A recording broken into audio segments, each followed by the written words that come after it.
Hey friends, it's Len here at 1A Auto. Today we're working on our 2004 Volvo XC90.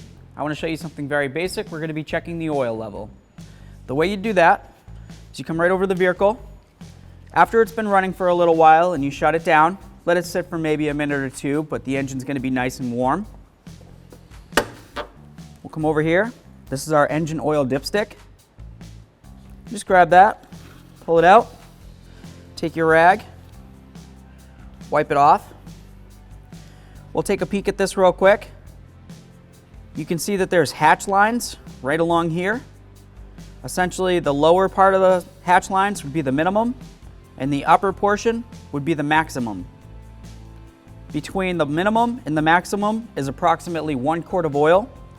So if you find yourself all the way down at the bottom of the hatches, or even below it, you'd want to add approximately 1 quart. You could start with half a quart and then continue on.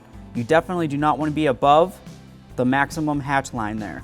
If you're all the way up here, you could cause yourself some engine problems, runnability issues, catalytic converter problems, all sorts of really bad things could happen.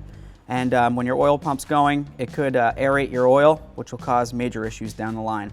So just keep it below the maximum line and above the minimum line. You're doing all right. So let's check it. Let's put this in here. I like to leave it in for a second. Doesn't have to be very long. We'll pull it back out. As you can tell, we're at the minimum line. At that point, like I said before, I would add approximately half a quart to a full quart to try to get it up to about the maximum line. Even just a little bit below it would be great.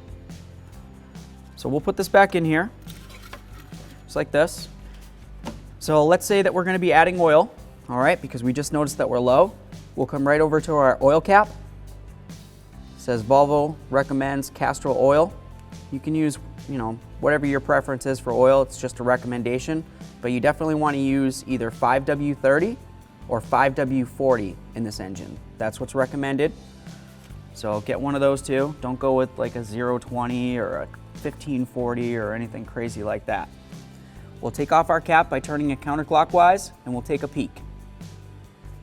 Underneath the cap, you'll notice there's a rubber gasket that goes around. We'll just wipe it off. Take a look at it. If you see dry rot and cracks and all that, you'd want to replace it.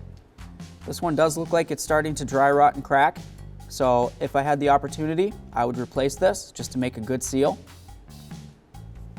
I'll set this aside. Now it would be time to add oil, which will go directly into here.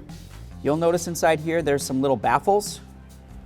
So when you add oil, the oil might not want to go down very fast, so just add slow.